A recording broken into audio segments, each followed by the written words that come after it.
Bonjour à tous et bienvenue dans Smart Patrimoine. Smart Patrimoine, l'émission qui vous accompagne dans la gestion de vos finances personnelles, mais qui décrypte également avec vous les actualités et les enjeux du secteur de la gestion de patrimoine. Une émission tous les jours à 13h sur Bismart. Et au sommaire de cette édition, nous commencerons comme tous les mardis avec Patrimoine Passion, le rendez-vous investissement passion, plaisir ou alternatif de Smart Patrimoine. Et en l'occurrence, nous nous intéresserons à l'investissement dans les jeux vidéo, ces actifs toujours à la limite entre collection et investissement. Aujourd'hui, on fera un focus sur les jeux vidéo, ces nouveaux investissements qui émergent. Nous en parlerons avec Mathieu Berthaud, le directeur général de Mon Partenaire Patrimoine.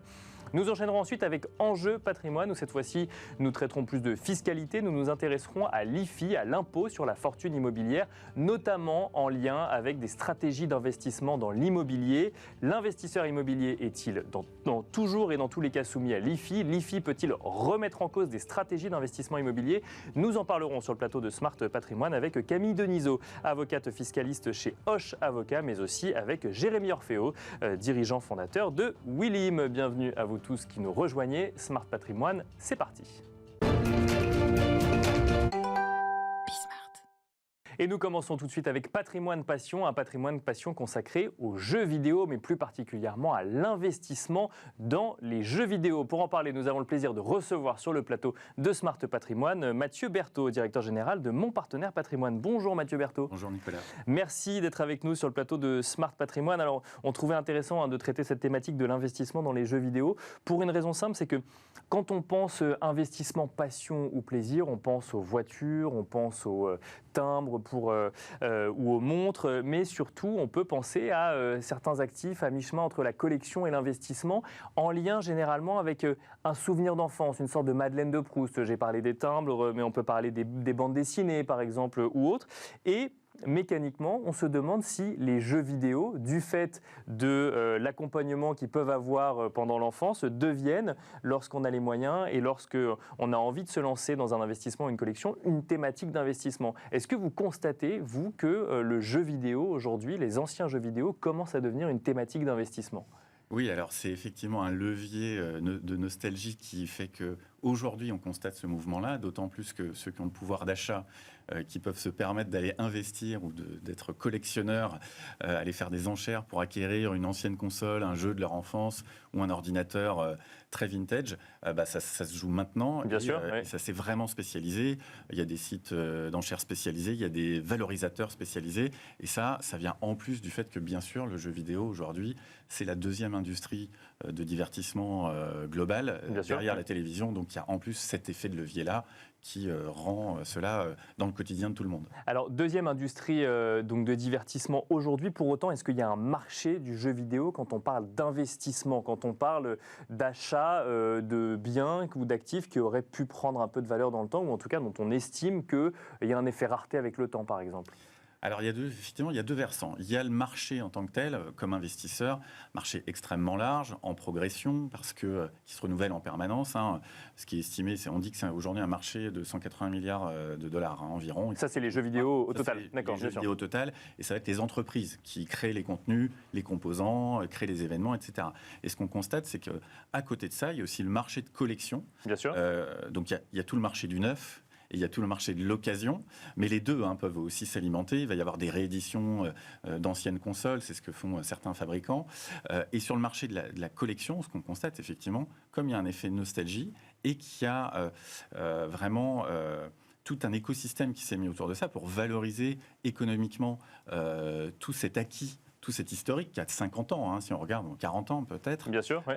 Là, on voit qu'il y a un certain nombre d'acteurs qui créent cette liquidité sur le marché, et on constate ça comme sur des marchés d'art traditionnel ou comme ce qu'on peut voir autour des sneakers, alors pas les barres chocolatées, les chaussures bien sûr, ou même les Lego, comme l'évoquait il y a quelques temps mon associé avec vous. Mais ça veut dire que en fait, on va acheter en fait un jeu vidéo avec lequel on a joué jeune, de la même manière qu'on peut le voir pour certains dans le cas de livres anciens par exemple, et on estime que celui-ci va prendre de la valeur. Mais qu'est-ce qui va jouer sur la valeur d'un actif qui est un jeu vidéo avec lequel on a joué ? Est-ce que, par exemple, si je regarde dans les jeux avec lesquels j'ai joué il y a 15 ans, je peux potentiellement trouver quelque chose qui aurait pris de la valeur ?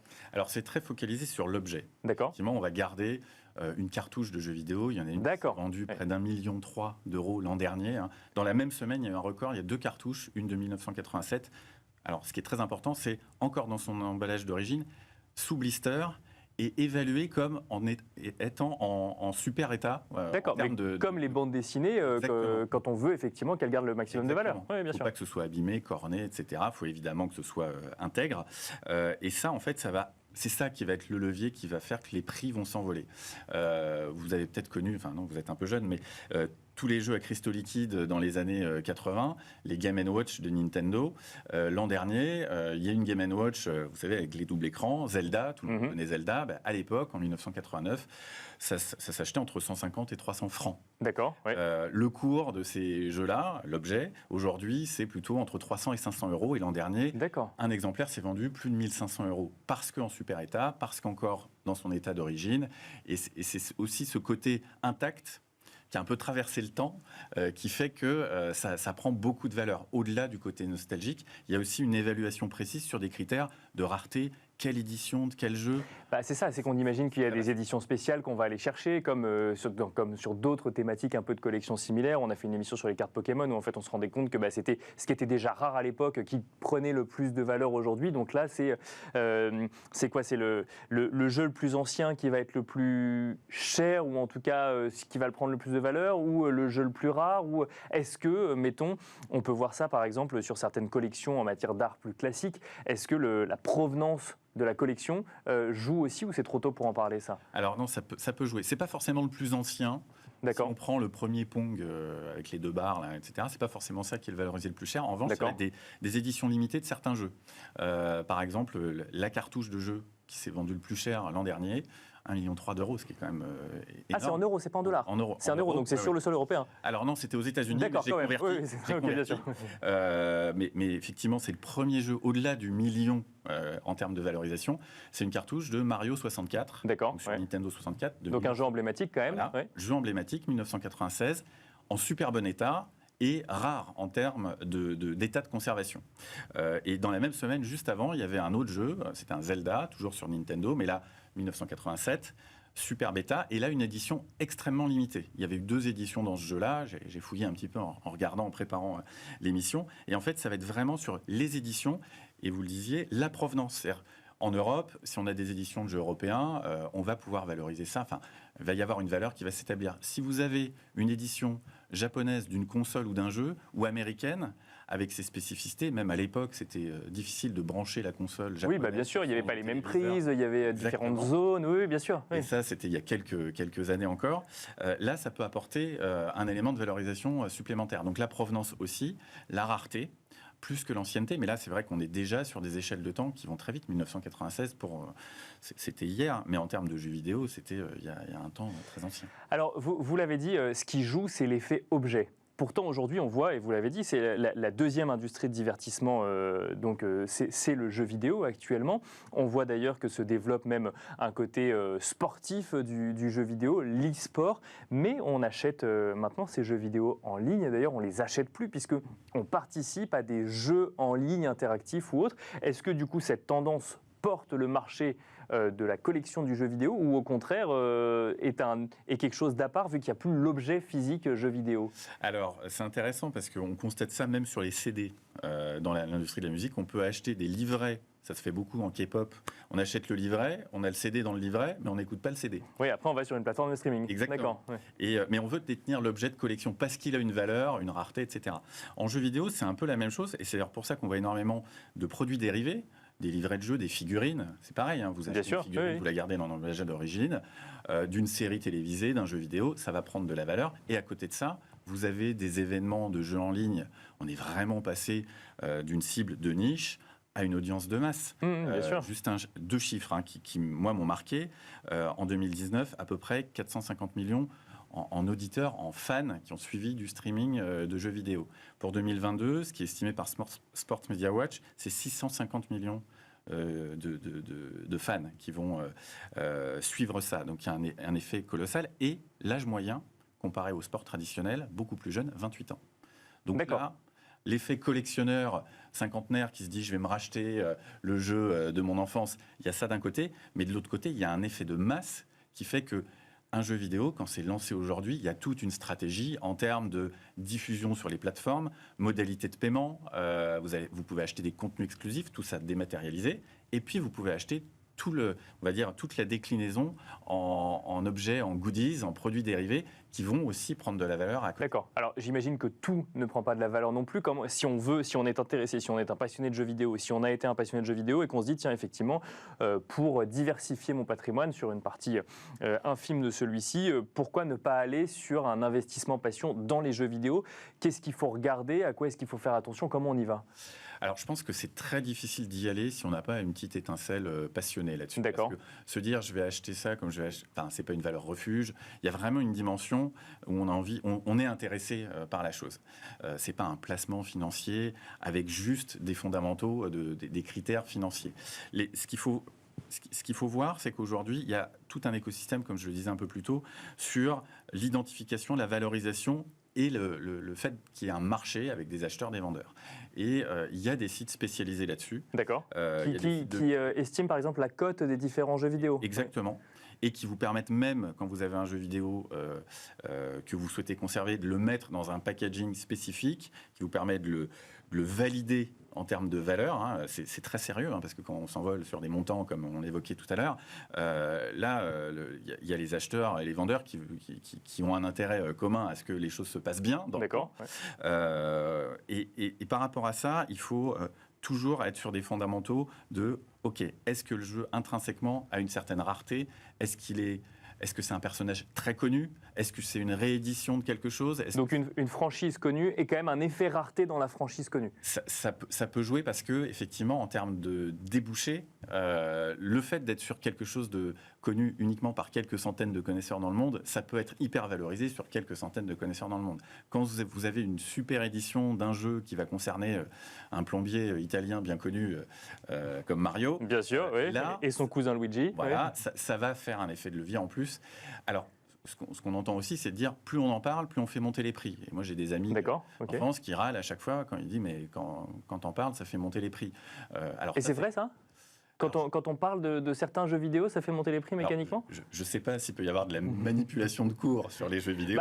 Ça voudrait dire que le marché n'est pas si gros que ça, s'il suffit d'en parler pour faire monter les prix. Non, je pense pas que le fait d'en parler fasse monter les prix. En revanche, le fait d'en parler régulièrement et de l'intégrer dans le quotidien de chacun... Comme une thématique d'investissement. Voilà, ça démocratise cette approche du jeu vidéo, pas seulement comme ludique et moyen de s'amuser, mais aussi finalement quelque chose qui a de la valeur à conserver dans le temps. Ce qui est plutôt sympa quand on s'intéresse à ce domaine-là comme thématique d'investissement. Est-ce qu'on peut très rapidement espérer retomber sur un trésor dans son grenier? J'avais posé la question à un expert sur les cartes Pokémon et qui m'avait répondu globalement, si vous n'aviez pas quelque chose de rare à l'époque, il est quand même très peu probable que ce que vous aviez devienne ait pris beaucoup de valeur. Est-ce que c'est la même chose pour les jeux vidéo? Je suis assez d'accord parce que si vous faites un vide-grenier, vous allez chercher un jeu vidéo ou une console ou un ordinateur rarissime, sauf exception, ça n'arrive pas comme ça. Et avoir gardé dans son état d'origine, dans la boîte qui fait que c'est hyper bien valorisé, bien conservé, au grenier sans y avoir touché pendant 20 ans ou 15 ans, c'est l'exception qui confirmera la règle, on va dire. Donc, s'il n'y a pas effectivement un effet valeur et rareté à la base, le levier de valorisation dans le temps, il est forcément plus faible. Après, il peut y avoir des effets d'engouement, des effets de mode, un revival sur un jeu vidéo d'une époque, d'une borne d'arcade. Ça, c'est quelque chose qu'on voit, par exemple, les bornes d'arcade dans les bars dans les années 80. S'il y a des rééditions ou un jeu vidéo qui va s'en inspirer, ça peut avoir cet effet de levier-là. Mais à la base, je suis assez d'accord avec ce constat. S'il n'y a pas de rareté de valeur au début, c'est difficile que ça arrive après. Exactement. Merci beaucoup, Mathieu Berthaud, d'être venu sur le plateau de Smart Patrimoine nous détailler un petit peu cette thématique, toujours à la limite entre collection et investissement, donc du jeu vidéo. Merci. Je rappelle que vous êtes le directeur général de Mon Partenaire Patrimoine. Et quant à nous, on se retrouve tout de suite dans Enjeu Patrimoine.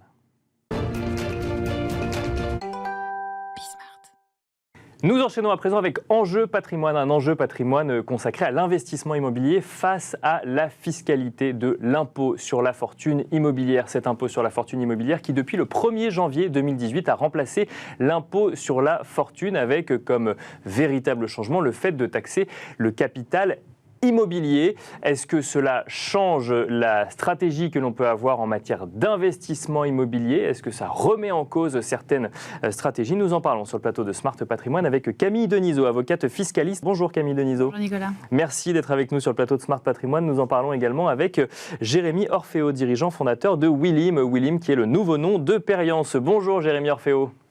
Bonjour Nicolas. Bienvenue également à vous. Vous êtes donc en duplex pour nous accompagner. On va commencer avec un petit peu de pédagogie fiscale sur cet IFI, sur cet impôt sur la fortune immobilière. On a vu des élections présidentielles récentes qui laissaient entendre qu'il pourrait être remis en question ou non. Vu le résultat des élections présidentielles et dans l'attente de nouvelles décisions au niveau législatif, pour l'instant, l'IFI est toujours en place. Peut-être un mot rapide de Camille Denisot sur le fonctionnement de l'IFI. Donc c'est impôt sur la fortune immobilière, comme son nom l'indique, on va taxer le patrimoine immobilier. Le seuil à ne pas dépasser pour ne pas être taxé ou à dépasser pour être taxé, c'est 1,3 million d'euros, c'est ça? C'est un patrimoine net d'1,3 million d'euros. Donc ça ne veut pas dire que si vous avez un appartement parisien, vous allez vite dépasser ces seuils, par exemple, vous arrivez à 1,3 million. Ça ne veut pas dire que vous rentrez mécaniquement dans le champ de l'IFI. D'accord. On va faire la balance entre votre actif immobilier, c'est-à-dire la valeur de votre appartement, et votre passif, si vous avez emprunté tout simplement pour acheter l'appartement. Et puis on va regarder ce qui reste quand on prend le passif et qu'on prend l'actif et qu'on soustrait le passif. Si on est au-dessus d'1,3 million, là vous êtes dans le champ de l'IFI.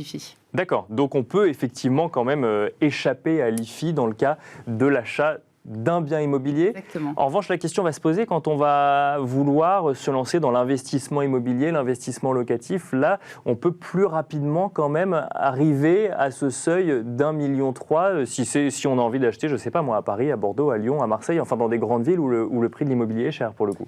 Oui, c'est vrai que, en fait, après, ça dépend dans quelle optique vous entreprenez ces investissements immobiliers. Si c'est dans une optique, je dirais, secondaire par rapport à votre activité principale, c'est-à-dire vous et moi, par exemple, on a envie de diversifier un petit peu notre patrimoine, on veut faire un peu de locatif, on achète un bien immobilier.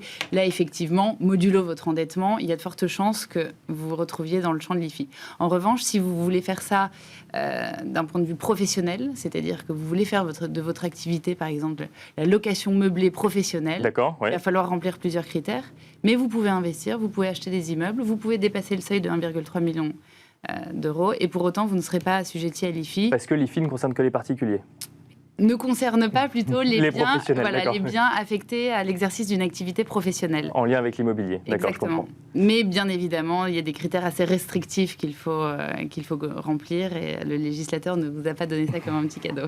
Alors, on va peut-être revenir sur le sujet professionnel. Juste avant, ça veut dire que quand on est particulier, qu'on achète une résidence principale, ensuite potentiellement, alors effectivement, il faut avoir les moyens, mais dans le sujet de l'investissement, une résidence principale, ensuite potentiellement qu'on est propriétaire d'une résidence secondaire et qu'on veut faire un petit peu d'investissement locatif, si on est très endetté les premières années, on peut échapper à l'IFI, mais plus on rembourse ses crédits, plus on se rapproche d'une taxation à l'IFI. Donc c'est quand même un calcul à faire dès le départ.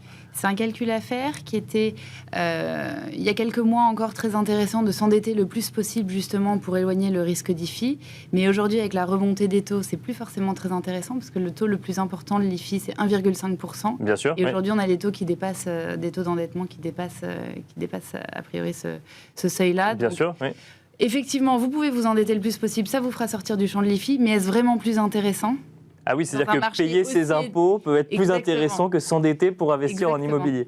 Ah bah, je sens que c'est un constat qui va plaire à Jérémy Orfeo. Jérémy Orfeo, je ne sais pas si vous avez entendu à la première partie de cette émission, est-ce que vous constatez que le fait de devoir payer cet impôt sur la fortune immobilière depuis 4 ans, lorsqu'on est à la tête d'un patrimoine immobilier, quand on est dans une stratégie d'investissement immobilier, peut remettre en cause certains projets ? Alors, moi, ce qu'on constate avec nos clients, c'est que depuis 2018, avec l'IFI, l'immobilier a été un peu stigmatisé comme étant une classe d'actifs lourdement taxée. Et le fait est qu'en réalité, quand on développe des stratégies patrimoniales, on s'aperçoit qu'on a des leviers d'optimisation qui permettent justement d'échapper à cette fiscalité un peu plus lourde. Déjà en travaillant sur des investissements immobiliers à plus forte rentabilité, puisque, comme Maître Denisot le disait, la tranche IFI la plus haute est d'1,5%, et que si on s'adresse à des actifs immobiliers qui ont des rentabilités entre 5 et 6%, si on enlève ces 1,5% quand on a un patrimoine supérieur à 10 millions d'euros, et ben un patrimoine net immobilier, on arrive quand même à des rentabilités nettes qui sont, somme toute, encore très attractives vu le niveau des taux immobiliers aujourd'hui. Donc, effectivement, il faut aller chercher plus de rendement. Alors, plus de rendement veut parfois dire plus de risque également. Comment est-ce qu'on met en place une stratégie en prenant en compte cette fiscalité, du coup ? Sachant qu'il y a d'autres fiscalités sur l'immobilier. Là, on parle de la fiscalité quand on détient l'immobilier. Si on veut revendre les biens, par exemple, il y aura une autre fiscalité qui s'appliquera. Donc, j'imagine que ça rentre en compte dans le calcul global. Oui, évidemment, ça rentre en compte dans le calcul global. Alors déjà, quand on parle d'immobilier, il y a deux environnements immobiliers. Il y a l'immobilier direct, c'est-à-dire j'achète un appartement, je le mets en location. Et il y a l'immobilier indirect. Par exemple, des fonds immobiliers qui se développent beaucoup, qui se démocratisent, les SCPI, les sociétés civiles de placement immobilier, dont vous avez parlé à quelques-unes de vos émissions, permettent aussi d'investir dans l'immobilier dans un cadre mutualisé, avec des rendements qui peuvent être de 5 à 6%. Donc quand on parle de la notion de risque, dans un cadre mutualisé comme les SCPI, où on investit sur un parc immobilier diversifié avec des locataires qui sont différents, avec un risque locatif donc mutualisé, on se retrouve avec des logiques de rentabilité plutôt élevées, entre 5 et 6%, avec un niveau de risque maîtrisé. Camille Denisot, sur ce sujet qu'on peut appeler la pierre papier, quand on parle de SCPI ou de fonds immobiliers, quand on détient ça en direct, la taxation est la même au niveau de l'IFI ou on parle de valeur mobilière cette fois-ci ? En fait, toutes les parts de SCPI vont se retrouver dans le champ de l'IFI. D'accord, ok, mécaniquement. Tout Même véhicule, si on ne détient pas l'immeuble physiquement. Exactement. Ouais. En fait, tout véhicule qui, en bout de chaîne, détient un immeuble est englobé dans l'IFI. D'accord. Donc effectivement, ce n'est pas un moyen détourné d'aller optimiser son patrimoine immobilier en contournant l'IFI. Non, ça rentre dans le champ de l'IFI. Dans le champ de l'IFI, oui. Et alors, comment est-ce qu'on peut faire pour optimiser du coup ? On va commencer avec vous, Camille Denisot, on posera ensuite la question à Jérémy Orfeo. Vous nous avez parlé de l'investissement, ou en tout cas du côté professionnel. Alors, là, on parle de la gestion de patrimoine d'un particulier qui n'a pas forcément envie d'être professionnel. Alors, on a des dispositifs, on a le LMNP par exemple, où on peut parfois vouloir investir via des dispositifs fiscaux comme le Pinel ou le Malraux. Est-ce que ça, c'est des moyens d'investir quand même en immobilier en réduisant la fiscalité associée et en évitant de payer l'IFI, même si j'ai bien entendu que dans le contexte de taux actuel, effectivement, ça peut être plus avantageux de payer l'IFI que de s'endetter sur longtemps. Les dispositifs que vous venez d'évoquer, le Pinel ou le Malraux, le Pinel ou le Malraux, pas le mariage des deux, ne permet pas d'échapper à l'IFI. En fait, les investissements que vous ferez dans un Malraux, par exemple, ne vous permettent pas d'échapper à l'IFI. Encore une fois, vraiment, l'IFI cherche à viser tous les immeubles que vous pouvez détenir, de quelque manière que ce soit, en fait. En revanche, ce qui peut être intéressant, c'est, par exemple, vous êtes un particulier, vous avez une famille, vous souhaitez acquérir une résidence secondaire, c'est pas mal de l'acquérir via une SCI. D'accord. Parce que vous pouvez faire une donation des parts à vos enfants, par exemple. Comme ça sort une partie des parts de votre patrimoine taxable. Et en plus, il y a une décote qu'on peut appliquer sur les parts de SCI, parce que forcément, une fraction de SCI est beaucoup moins liquide qu'un immeuble détenu en pleine propriété que vous voudriez céder. Donc, en fait, l'administration fiscale accepte que cette contrainte soit matérialisée par l'application d'une décote sur votre part de SCI. Ouais. Et une décote qui va être qui va dépendre du montant de détention du bien, par exemple ? Non, on accepte généralement une décote de 10% sur les parts de SCI qui matérialise la contrainte de liquidité moindre des parts. Et ensuite, certains plus audacieux vous diront qu'on peut appliquer une décote un peu plus importante lorsque l'actionnaire ne détient pas beaucoup de droits dans la société, ne prend qu'une décision et est très minoritaire. Mais donc, même lorsqu'on achète un bien via une SCI, ça rentre dans le champ de l'impôt sur la fortune immobilière. D'accord. Mais même si on passe par une société en nom propre ou au nom d'une famille, ça rentre dans le champ de l'impôt sur la fortune immobilière. Jérémy Orfeo, même question. Quelle stratégie peut-on mettre en place pour investir dans l'immobilier en tentant d'optimiser sa fiscalité ? Il y a le sujet de trouver une rentabilité supérieure à la fiscalité ou au coût du crédit qu'on aurait pu avoir en place. Est-ce qu'il y a d'autres stratégies qu'on n'aurait pas forcément mentionnées ou qu'il faudrait avoir en tête ? Oui, il y a une stratégie qu'il faut avoir en tête qui est celle aussi de l'arbitrage. L'arbitrage, ça veut dire quoi ? Ça veut dire aujourd'hui, j'ai un patrimoine qui est taxable à l'IFI, je veux rester investi sur l'immobilier, mais compte tenu des investissements que j'ai faits par le passé, je ne peux pas changer le mode de détention. je ne peux pas changer le mode de détention, je peux rentrer dans une logique de vente, une cession d'une partie de ce patrimoine, 1, 2 ou 3 immeubles, enfin appartements ou maisons que j'ai en location, et je réemploie le fruit de la vente de manière intelligente, toujours dans l'immobilier, pour réduire mon assiette taxable à l'IFI. Qu'est-ce que je peux faire par exemple? Je peux investir dans l'immobilier en nue propriété par exemple. D'accord. Qu'est-ce que c'est que l'investissement en nue propriété? Alors on peut le faire en part de SCPI ou on peut le faire aussi dans l'immobilier direct. C'est-à-dire qu'un bien immobilier, il y a la pleine propriété du bien immobilier. Cette pleine propriété, elle peut se scinder en 2 droits, l'usufruit d'un côté et la nue propriété de l'autre. Et en tant qu'investisseur, je peux acheter que la nue propriété si je le souhaite, ce qui va me permettre de bénéficier d'une décote sur la valeur du bien immobilier, qui peut être entre 35 et 40% sur une durée d'investissement de 15 ans par exemple. Et l'usufruit va être acheté par une tierce personne. Alors en l'occurrence, dans l'immobilier direct, c'est généralement un bailleur social qui va acheter l'usufruit. Et en part de SCPI, ça peut être des institutionnels ou des fonds d'investissement. Et avec la détention de cette nue propriété, je vais sortir le montant que j'ai investi de ma base taxable à l'IFI, ce qui va me permettre de fondamentalement économiser de l'impôt, tout en bénéficiant d'une décote sur la valeur de mon investissement qui me permettra de dégager une plus-value qui sera, elle, non taxable, puisqu'elle n'est pas considérée comme une plus-value immobilière. C'est un peu le même principe que le viager, Jérémy Orfeo. C'est-à-dire que vous achetez, si j'ai bien compris, sur une base 100, vous achetez à une valeur de 45. Le reste, l'usufruit, du coup, n'est pas acheté par vous, mais vous le récupérez, du coup, à la sortie du mécanisme, mais vous n'avez pas été taxé sur l'intégralité de la valeur. Exactement. C'est-à-dire que j'investis avec une décote, tout de suite, donc on va dire je cristallise ma performance dans la décote. Cette décote, au terme de l'opération, qui dans l'immobilier direct est généralement sur 15 ans, mais en part de SCPI, ça peut être sur 5, 7, 8, 9, 10 ou 15 ans, donc c'est beaucoup plus flexible dans les SCPI, l'investissement en nue propriété qu'en direct, mais on a de meilleures décotes en direct sur 15 ans.